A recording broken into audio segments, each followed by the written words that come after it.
ನಮಸ್ತೆ Karnataka digital book Kannada YouTube ಚಾನೆಲ್ಗೆ ಸ್ವಾಗತ ಸುಸ್ವಾಗತ. ನಮ್ಮ ಸನಾತನ ಧರ್ಮದಲ್ಲಿ ಅಖಂಡ ಭಾರತವನ್ನ ಸದಾಕಾಲವೂ ಜೋಡಿಸುವ ಸಲುವಾಗಿಯೇ ದೇಶಾದ್ಯಂತ ವಿವಿಧ ಧಾರ್ಮಿಕ ಧಾಮಗಳು, ಜ್ಯೋತಿರ್ಲಿಂಗಗಳು, ತೀರ್ಥ ಕ್ಷೇತ್ರಗಳನ್ನ, ಮಠ ಮಾನ್ಯಗಳನ್ನ ಕಟ್ಟಿ ಈ ಪುಣ್ಯ ಕ್ಷೇತ್ರಗಳಿಗೆ ಹೋಗಿ ಬಂದಲ್ಲಿ ನಮಗೆ ಮೋಕ್ಷ ದೊರೆಯುತ್ತೆ ಎಂಬ ಕಲ್ಪನೆ ಮಾಡಿದ್ದಾರೆ. ಆದರೆ ಎಲ್ಲರಿಗೂ ಎಲ್ಲ ಕಡೆ ಹೋಗೋದಕ್ಕೆ ಸಾಧ್ಯ ಆಗೋದಿಲ್ಲ ಅನ್ನೋ ಕಾರಣಕ್ಕಾಗಿಯೇ ಇಂದಿನ ಆಧುನಿಕ ಯುಗದ ಸಹಾಯದಿಂದ ಕುಳಿತಲ್ಲೇ ಆ ಕ್ಷೇತ್ರಗಳ ದರ್ಶನ ಮಾಡಿಸುವಂತಹ ಸೌಲಭ್ಯವಿದ್ದು, ನಾವಿಂದು ನಮ್ಮ ದೇಗುಲ ದರ್ಶನದಲ್ಲಿ ಪೌರಾಣಿಕ ಪ್ರಸಿದ್ಧ ಮತ್ತು ಅತ್ಯಂತ ಕಠಿಣ ಯಾತ್ರೆಗಳಲ್ಲಿ ಒಂದಾಗಿರೋ ಅಮರನಾಥ ದರ್ಶನವನ್ನ ಮಾಡಿಸ್ತೀವಿ. ಈ ಶ್ವೇತಲಿಂಗವನ್ನ ನಿರ್ಮಾಣ ಮಾಡಿದ್ದು ಮತ್ಯಾರೂ ಅಲ್ಲ, ಒಬ್ಬ ಮುಸ್ಲಿಂ ಯುವಕ. ಅಮರನಾಥ ದೇಗುಲದಲ್ಲಿ ಇಂದಿಗೂ ಮುಸ್ಲಿಮರೇ ಪೂಜಾರಿಗಳಂತೆ. ಹಾಗಾದ್ರೆ ಮುಸ್ಲಿಮರಿಗೆ ಯಾಕಿಷ್ಟು ಪ್ರಾಶಸ್ತ್ಯವನ್ನ ನೀಡಲಾಗಿದೆ ಅನ್ನೋದನ್ನೇ ಈ ವಿಡಿಯೋದಲ್ಲಿ ಸಂಪೂರ್ಣವಾಗಿ ಹೇಳಿಕೊಡ್ತೀವಿ.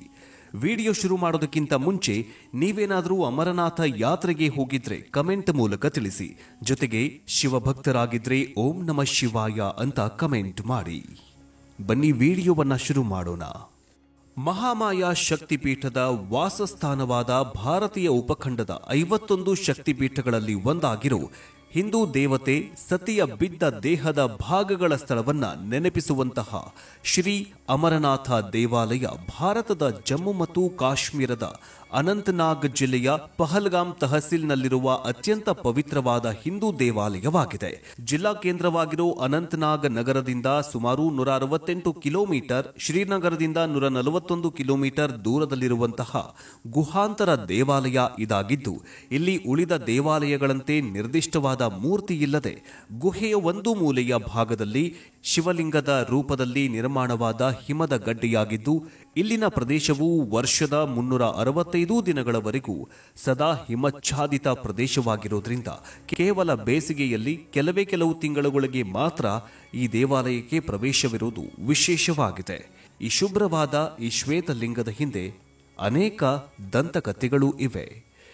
ಈಗಾಗಲೇ ಹೇಳಿದಂತೆ ಈ ದೇವಾಲಯದಲ್ಲಿ ಇರುವ ಶಿವಲಿಂಗವು ಸ್ವಯಂಭೂ ಲಿಂಗವಾಗಿದ್ದು, ಈ ಲಿಂಗವು ಸುಮಾರು 5186 ಮೀಟರ್ ಶಿಖರವನ್ನ ಹೊಂದಿರುವಂತಹ ಅಮರನಾಥ ಪರ್ವತದ ಮೇಲೆ 3888 ಮೀಟರ್ ಎತ್ತರ ಮತ್ತು 40 ಅಡಿ ಎತ್ತರದಂತಹ ಗುಹೆಯೊಳಗೆ ನೈಸರ್ಗಿಕ ಸುಣ್ಣದ ಕಲ್ಲು ಮತ್ತು ಮಂಜಿನ ಮಿಶ್ರಿತ ರಚನೆಯಾಗಿದೆ.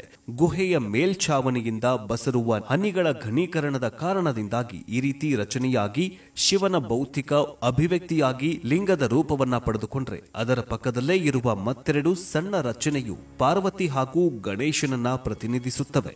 ಇನ್ನು ಈ ಶ್ವೇತ ಬಣ್ಣದ ಲಿಂಗದ ಹಿಂದಿರುವ ಇತಿಹಾಸ ಮತ್ತು ಪೌರಾಣಿಕ ಹಿನ್ನೆಲೆ ಏನು ಅಂತ ನೋಡ್ತಾ ಹೋಗೋದಾದ್ರೆ, ಪಾರ್ವತಿ ಶಿವನನ್ನ ಜೀವನ ಮತ್ತು ಶಾಶ್ವತತೆಯ ರಹಸ್ಯವನ್ನ ತಿಳಿಸಿ ಅಂತ ಶಿವನನ್ನ ಕೇಳ್ತಾಳಂತೆ. ಆಗ ಶಿವನು ಸಾವು ಮತ್ತು ಬದುಕಿನ ನಡುವಿನ ರಹಸ್ಯವನ್ನ ಹೇಳೋದಕ್ಕೆ ನಿರಾಕರಣೆ ಮಾಡ್ತಾನಂತೆ.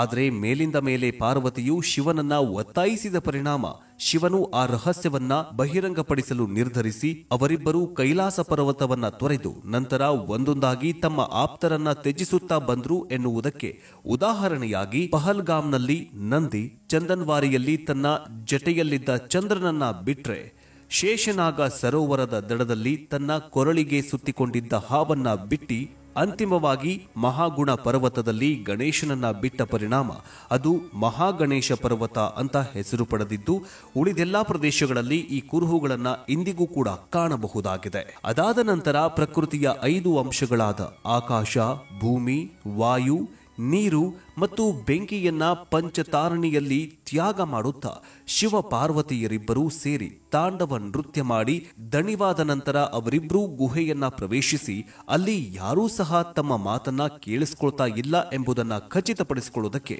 ತಮ್ಮ ಸುತ್ತಲೂ ಅಗ್ನಿ ಜ್ವಾಲೆಯನ್ನ ಹಾಕಿಸ್ಕೊಂಡ್ರು. ಯಾಕಂತಂದ್ರೆ ಈ ಒಂದು ರಹಸ್ಯವನ್ನ ಬೇರೆ ಯಾರೂ ಕೂಡ ಕೇಳಬಾರದು ಅನ್ನುವಂತಹ ಕಾರಣಕ್ಕೆ ತಮ್ಮ ಸುತ್ತಲೂ ಅಗ್ನಿಯ ಜ್ವಾಲೆಯನ್ನ ಸೃಷ್ಟಿ ಮಾಡ್ತಾನೆ ಶಿವ.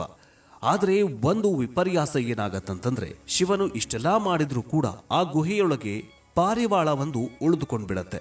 ಅದನ್ನ ಅರಿಯದ ಶಿವನು ಪಾರ್ವತಿಗೆ ಅಮರತ್ವದ ರಹಸ್ಯವನ್ನ ಹೇಳಿದಾಗ ಅದನ್ನ ಅಲ್ಲಿದ್ದ ಪಾರಿವಾಳವು ಕೂಡ ಕೇಳಿಸಿಕೊಂಡ ಪರಿಣಾಮ ಇಂದಿಗೂ ಅಂತಹ ಕೊರೆಯುವ ಚಳಿಯಲ್ಲೂ ಅಮರನಾಥ ದೇಗುಲದಲ್ಲಿ ಭೇಟಿ ನೀಡುವ ಭಕ್ತರು ಆ ಗುಹೆಯೊಳಗೆ ಜೋಡಿ ಪಾರಿವಾಳಗಳನ್ನ ಕಾಣುತ್ತಾ ಇರುವುದು ಗಮನಾರ್ಹವಾಗಿದೆ.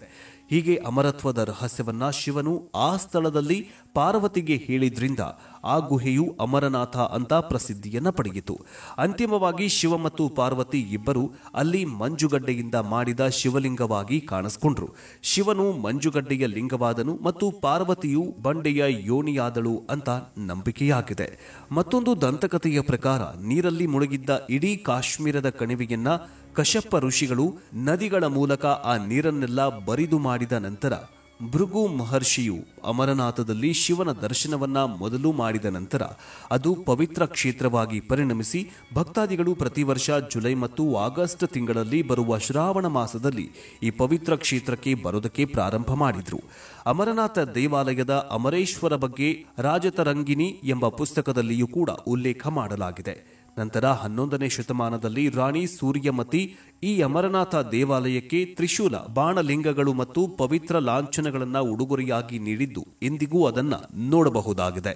ನಂತರ 15ನೇ ಶತಮಾನದಲ್ಲಿ ಬೂಟಾ ಮಲೀಕ್ ಎಂಬ ಕುರಿಗಾಹಿ ಕುರುಬನಿಗೆ ಕಲ್ಲಿದ್ದಲು ತುಂಬಿದ ಚೀಲವನ್ನ ಸಂತರೊಬ್ಬರು ಕೊಟ್ಟಾಗ ಅದನ್ನ ತೆಗೆದುಕೊಂಡು ಮನೆಗೆ ಹೋಗಿ ನೋಡಿದಾಗ ಆ ಚೀಲದಲ್ಲಿ ಪೂರ್ತಿ ಚಿನ್ನದ ನಾಣ್ಯಗಳು ಇರೋದು ಕಂಡು ಆ ಸಂತರನ್ನ ಹುಡುಕಿಕೊಂಡು ಬಂದ ಸಂದರ್ಭದಲ್ಲಿ ಶಿವಲಿಂಗ ಇರೋ ಗುಹೆಯನ್ನ ಕಂಡು ನಂತರ ಅದು ಮತ್ತೆ ಪ್ರವರ್ಧಮಾನಕ್ಕೆ ಬಂದು ಹಿಂದೂಗಳ ಪವಿತ್ರ ತೀರ್ಥ ಕ್ಷೇತ್ರೀಯ ಸ್ಥಳವಾಯಿತು ಅಂತ ಹೇಳಲಾಗತ್ತೆ.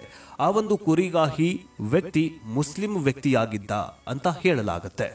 ಇನ್ನು ಈ ಒಂದು ಅಮರನಾಥ ದೇಗುಲವನ್ನ ಯಾರು ಮೊದಲು ಕಂಡು ಹಿಡಿದ್ರು ಅನ್ನುವಂತಹ ಪ್ರಶ್ನೆ ಮೂಡುವುದು ಸಹಜ. ಮೊದಲೇ ಹೇಳಿದ ಹಾಗೆ ಒಬ್ಬ ಮುಸ್ಲಿಂ ಕುರಿಗಾಹಿ ಇದೊಂದು ಕ್ಷೇತ್ರವನ್ನ ಕಂಡು ಹಿಡಿದ ಅಂತ ಹೇಳಲಾಗತ್ತೆ. ಒಂದು ದಿನ ಬೂಟಾ ಮಲೀಕ್ ಎನ್ನುವ ಮುಸ್ಲಿಂ ಕುರಿಗಾಹಿಯು ಕುರಿಗಳನ್ನ ಮೇಯಿಸ್ತಾ ತಾನು ಉಳಿದುಕೊಂಡಿದ್ದ ಸ್ಥಳದಿಂದ ತುಂಬಾ ದೂರಕ್ಕೆ ಹೋಗ್ತಾನೆ. ಬೂಟಾ ಮಲೀಕ್ ಸ್ವಾಭಾವಿಕ ಬಹಳ ಸಭ್ಯ ಮತ್ತು ದಯೆ ಹೊಂದಿದ್ದ ಹಾಗೂ ತುಂಬಾ ಬಡವನಾಗಿದ್ದ. ಅವನು ಕುರಿಗಳನ್ನ ಮೇಯಿಸ್ತಾ ಪರ್ವತವನ್ನ ಏರಿದಾಗ ಅಲ್ಲಿ ಸನ್ಯಾಸಿಯೊಬ್ರು ಭೇಟಿಯಾಗ್ತಾರಂತೆ. ಆಗ ಸನ್ಯಾಸಿಯು ಬೂಟಾ ಮಲ್ಲಿಕ್ ಅನ್ನುವಂತಹ ಯುವಕನಿಗೆ ಅಂದ್ರೆ ಮುಸ್ಲಿಂ ಯುವಕನಿಗೆ ಕಲ್ಲಿದ್ಲು ತುಂಬಿದಂತಹ ಪಾತ್ರೆಯನ್ನ ನೀಡುತ್ತಾನಂತೆ. ಬೂಟಾ ಮಲೀಕ್ ಮನೆಗೆ ಬಂದು ಆ ಪಾತ್ರೆಯನ್ನ ನೋಡಿದಾಗ ಅದರಲ್ಲಿ ಕಲ್ಲಿದ್ದಿಲಿನ ಬದಲು ಚಿನ್ನ ಇರತ್ತಂತೆ. ನಂತರ ಬೂಟಾ ಮಲೀಕ್ ಆ ಸನ್ಯಾಸಿಗೆ ಧನ್ಯವಾದ ಹೇಳೋದಕ್ಕೆ ಹುಡುಕಾಡ್ತಾನಂತೆ. ಆದರೆ ಸನ್ಯಾಸಿ ಎಲ್ಲೂ ಕೂಡ ಕಾಣಿಸೋದಕ್ಕಿಲ್ಲ. ಬದಲು ಆ ಸನ್ಯಾಸಿ ಇದ್ದಂತಹ ಸ್ಥಳದಲ್ಲಿ ಆ ಗುಹೆಯಲ್ಲಿ ಒಂದು ಶಿವಲಿಂಗ ಕಾಣಿಸ್ಕೊಳ್ಳುತ್ತೆ. ಬೂಟಾ ಮಲ್ಲಿಕ್ ಆ ಗುಹೆಯೊಳಗೆ ಹೋಗಿ ನೋಡಿದಾಗ ಅದರಲ್ಲಿ ಹಿಮದಿಂದ ಹೊಳೆಯುವ ಬಿಳಿ ಬಣ್ಣದ ಶಿವಲಿಂಗವನ್ನ ನೋಡ್ತಾನಂತೆ. ಅದೇ ಕೂಡಲೇ ಬೂಟಾ ಮಲ್ಲಿಕ್ ಅದನ್ನ ಅಲ್ಲಿನ ಗ್ರಾಮಸ್ಥರಿಗೆ ತಿಳಿಸ್ತಾನೆ ಮತ್ತು ಆ ಘಟನೆ ನಡೆದ 3 ವರ್ಷಗಳ ಬಳಿಕ ಅಮರನಾಥನ ಮೊದಲ ಯಾತ್ರೆಯೂ ಪ್ರಾರಂಭವಾಯಿತು. ಅಂದಿನಿಂದ ಇಂದಿನವರೆಗೂ ಅಮರನಾಥ ಯಾತ್ರೆ ಪವಿತ್ರ ಅಂತ ನಂಬಲಾಗಿದೆ. ಬೂಟಾ ಮಲ್ಲಿಕ್ ವಂಶಸ್ಥರು ಗುಹೆಯನ್ನ ಮತ್ತು ಶಿವಲಿಂಗವನ್ನ ನೋಡ್ಕೊಳ್ತಾಗಿದ್ದಾರೆ. ಹೀಗೆ ವರ್ಷಕ್ಕೊಮ್ಮೆ ಇಲ್ಲಿಗೆ ಬರುವ ಯಾತ್ರಾರ್ಥಿಗಳ ಮೇಲೆ ತೆರಿಗೆಯನ್ನ ವಿಧಿಸುವ ಮೂಲಕ ರಾಜ್ಯ ಸರ್ಕಾರ ಆದಾಯವನ್ನ ಗಳಿಸಿದ್ರೆ, ಬಕರ್ವಾಲ್ ಗುಜ್ಜರುಗಳು ಹಿಂದೂ ಯಾತ್ರಾರ್ಥಿಗಳಿಗೆ ವಿವಿಧ ರೀತಿಯ ಸೇವೆಯನ್ನ ನೀಡುವ ಮೂಲಕ ಇಷ್ಟೆಲ್ಲ ಮುನ್ನೆಚ್ಚರಿಕೆ ಇದ್ರೂ ಕೂಡ ಪ್ರಕೃತಿ ವಿಕೋಪಗಳು ಈ ಒಂದು ಅಮರನಾಥ ದೇಗುಲಕ್ಕೆ ಅವಾಗವಾಗ ಕಾಡ್ತನಗಿರುತ್ತೆ. ಆದ್ರೂ ಕೂಡ ಇಲ್ಲಿ ಬರುವಂತಹ ಭಕ್ತಾದಿಗಳ ಸಂಖ್ಯೆ ಮಾತ್ರ ಕಡಿಮೆಯಾಗುತ್ತಿಲ್ಲ. ಮಹಾನ್ ಸನ್ಯಾಸಿ ಸ್ವಾಮಿ ವಿವೇಕಾನಂದರು ಕೂಡ 1898ರಲ್ಲಿ ಈ ಗುಹೆಗೆ ಭೇಟಿ ನೀಡಿದ್ರು. ಅವರು ಅಲ್ಲಿನ ಸೌಂದರ್ಯದಿಂದ ಮಂತ್ರಮುಗ್ಧರಾಗಿದ್ರು. ಅವರ ಭೇಟಿಗಳ ವಿವರ ಸಹೋದರಿ ನಿವೇದಿತಾ ಅವರ ಸ್ವಾಮಿ ವಿವೇಕಾನಂದರವರೊಂದಿಗೆ ಕೆಲವೊಂದಿಷ್ಟು ಅಲೆದಾಟದ ಟಿಪ್ಪಣಿಗಳು ಕೃತಿಯಲ್ಲಿ ಕಾಣಬಹುದಾಗಿದೆ. ಕೆಲವು ಶಿವಭಕ್ತರು ಅಮರನಾಥ ದೇಗುಲಕ್ಕೆ ಸ್ವರ್ಗದ ದಾರಿ ಅಂತ ಕರೆದ್ರೆ, ಇನ್ನು ಕೆಲವರು ಮೋಕ್ಷದ ಸ್ಥಳ ಅಂತಲೂ ಕೂಡ ಕರೀತಾರೆ. ಇಷ್ಟರ ಮಟ್ಟಿಗೆ ಭಕ್ತರ ನಂಬಿಕೆಯ ಪವಿತ್ರ ಸ್ಥಳವಾಗಿದೆ. 11ನೇ ಶತಮಾನದ ರಾಣಿ ಸೂರ್ಯಮತಿ ಈ ದೇವಾಲಯಕ್ಕೆ ತ್ರಿಶೂಲ, ಬಾಣಲಿಂಗಗಳು ಮತ್ತು ಇತರೆ ಪವಿತ್ರವಾದಂತಹ ಲಾಂಛನಗಳನ್ನ ಉಡುಗೊರೆಯಾಗಿ ನೀಡಿದ್ದಾರೆ. ಇನ್ನು ಈ ಪವಿತ್ರವಾದಂತಹ ಹಿಮಲಿಂಗದ ಉದ್ಭವದ ಹಿಂದೆ ಪ್ರಾಕೃತಿಕ ರಹಸ್ಯ ಅಡಗಿದ್ದು ಗುಹೆಯ ಮೇಲ್ಭಾಗ ಮತ್ತು ಕೆಳಭಾಗ ನೀರಿನ ಸೆಲೆಗಿದೆ. ಗುಹೆಯ ನೆತ್ತಿಯ ಮೇಲಿನಿಂದ ತೊಟ್ಟಿಕ್ಕುವ ನೀರು ಚಳಿಗಾಲದಲ್ಲಿ ಕ್ರಮೇಣ ಘನೀಕೃತವಾಗಿ ಶಿವಲಿಂಗದ ಆಕೃತಿಯಾಗಿ ಬೆಳೆಯುತ್ತಾ ಹೋಗುತ್ತೆ. ಹೀಗೆ ಬೆಳೆಯುವ ಹಿಮಲಿಂಗ ಸುಮಾರು 15 ಅಡಿ ಎತ್ತರ ಬೆಳೆದು ಗುಹೆಯ ಒಳಗಿನ ತುದಿಯನ್ನ ಮುಟ್ಟುತ್ತದೆ. ಇದನ್ನ ಶಿವಲಿಂಗ ಅಂತ ಪರಿಗಣಿಸಲಾಗುತ್ತೆ. ಮೇ ತಿಂಗಳಿನಿಂದ ಆಗಸ್ಟ್ನಲ್ಲಿ ಈ ಪ್ರಕ್ರಿಯೆ ನಡೆಯುತ್ತೆ. ಚಂದ್ರನ ಗತಿಗೆ ಅನುಸಾರವಾಗಿ ಲಿಂಗ ಬೆಳೆದು ಬಳಿಕ ಕರಗುವುದು ಹಿಮಲಿಂಗದ ವಿಶೇಷವಾಗಿದೆ. ಶ್ರಾವಣ ಪೂರ್ಣಿಮೆಯಂದು ಹಿಮಲಿಂಗ ಪೂರ್ಣ ಪ್ರಮಾಣದ ಎತ್ತರವನ್ನ ತಲುಪುತ್ತೆ. ಈ ಶಿವಲಿಂಗವನ್ನ ಅಮರೇಶ, ಅಮರೇಶ್ವರ, ರಾಸಲಿಂಗಂ, ಶುದ್ಧಿಲಿಂಗಂ, ಶ್ವೇತಲಿಂಗಂ ಮುಂತಾದ ಹೆಸರುಗಳಿಂದ ಕರೆಯಲಾಗುತ್ತೆ. ಇನ್ನು ಭಕ್ತಾದಿಗಳು ಅಮರನಾಥಕ್ಕೆ ನೇರವಾಗಿ ಏಕಾಏಕಿ ಈ ದೇವಾಲಯಕ್ಕೆ ಬರಲು ಸಾಧ್ಯವೇ ಇಲ್ಲ. ಅದಕ್ಕಾಗಿಯೇ ಯಾತ್ರಾರ್ಥಿಗಳು ತಿಂಗಳುಗಳ ಮುಂಚಿತವಾಗಿ ಮುಂಗಡವಾಗಿ ನೋಂದಾಯಿಸಿಕೊಳ್ಳಬೇಕು ಮತ್ತು ಪ್ರತಿ ರಾಜ್ಯಕ್ಕೆ ಅನುಗುಣವಾಗಿ ಕೋಟಾಗಳನ್ನು ನಿಗದಿಪಡಿಸಿ ಯಾತ್ರಾರ್ಥಿಗಳ ಆರೋಗ್ಯ ಮತ್ತು ಸುರಕ್ಷತೆಯನ್ನ ಖಚಿತಪಡಿಸಿಕೊಂಡು ಅವರಿಂದ ನಿಗದಿತವಾದ ನೋಂದಣಿಯಾದ ಹಣವನ್ನ ಕಟ್ಟಿಸಿಕೊಂಡು ಪ್ರತಿ ಯಾತ್ರಿ ಮತ್ತು ವಾಹನಕ್ಕೆ ವಿಶಿಷ್ಟವಾದ ಮತ್ತು ಋತು ಪರಿಸ್ಥಿತಿಯಲ್ಲಿಯೂ ಕೂಡ ತುರ್ತು ಪರಿಸ್ಥಿತಿಯಲ್ಲಿಯೂ ಗುರುತಿಸಿಕೊಳ್ಳುವಂತಹ ಗುರುತಿನ ಟ್ಯಾಗ್ ಅನ್ನ ನೀಡಲಾಗುತ್ತೆ. ಅದನ್ನ ಯಾತ್ರಾರ್ಥಿಗಳು ಯಾತ್ರೆಯ ಪೂರ್ತಿ ಕೇಳಿದ ಕಡೆಯಲ್ಲೆಲ್ಲ ತೋರಿಸಬೇಕಾಗತ್ತೆ. ಇನ್ನು ಅಮರನಾಥ ಯಾತ್ರೆಗೆ ಅಂತ ಕಾಲ್ನಡಿಗೆಯಿಂದ ಬರುವಂತಹ ಭಕ್ತರು ತುಂಬಾ ದಣದಿರ್ತಾರೆ. ಬಿಸಿಲು ಬಂತಂದ್ರೆ ಬಿಸಿಲಿನ ಬೇಗೆ ತಾಳಲಾರದಷ್ಟು ಬಿಸಿಲು ಬಂದ್ಬಿಡತ್ತೆ. ಅದೇ ತರ ಹಿಮ ಬಿತ್ತಂತಂದ್ರೆ ಕೂಡ ಅಷ್ಟೇ ಕಷ್ಟ ಕೂಡ ಆಗ್ಬಿಡತ್ತೆ. ಅದೇ ಭಕ್ತಾದಿಗಳು ದೇವಾಲಯವನ್ನ ತಲುಪುತ್ತಾ ಇದ್ದಂತೆ ಅವರ ಆಯಾಸವೆಲ್ಲವೂ ಕೂಡ ಮಾಯವಾಗತ್ತೆ ಅಂತ ಹೇಳಲಾಗತ್ತೆ. ಕಾಲ್ನಡಿಗೆಯಲ್ಲಿ ಬಂದ ಭಕ್ತರ ಆಯಾಸ ಇದ್ದಕ್ಕಿದ್ದಂತೆ ನಿವಾರಣೆಯಾಗುವುದಕ್ಕೂ ಕೂಡ ಕಾರಣ ಏನು ಅನ್ನೋದು ಇಂದಿಗೂ ಕೂಡ ರಹಸ್ಯವಾಗಿಯೇ ಉಳಿದುಕೊಂಡಿದೆ. ಇಂತಹ ಪವಿತ್ರ ಮತ್ತು ಸನಾತನ ಧರ್ಮ ಹಿಂದೂ ಧರ್ಮದ ಪವಿತ್ರ ಕ್ಷೇತ್ರದಲ್ಲಿ ಇಂದಿಗೂ ಕೂಡ ಬೂಟಾ ಮಲ್ಲಿಕ್ ಅನ್ನುವಂತಹ ಮುಸ್ಲಿಂನ ವಂಶಸ್ಥರು ಈ ಒಂದು ದೇವಸ್ಥಾನವನ್ನ ನೋಡ್ಕೊಳ್ತಾ ಇದ್ದಾರೆ ಅಂದ್ರೆ ಆಶ್ಚರ್ಯ ಆಗತ್ತೆ. ಹೇಗನ್ನಿಸ್ತು ವಿಡಿಯೋ ಕಮೆಂಟ್ ಮೂಲಕ ತಿಳಿಸಿ. ಮುಂದಿನ ವಿಡಿಯೋದಲ್ಲಿ ಮತ್ತೆ ಸಿಗೋಣ. ಜೈ ಹಿಂದ್, ಜೈ ಕರ್ನಾಟಕ.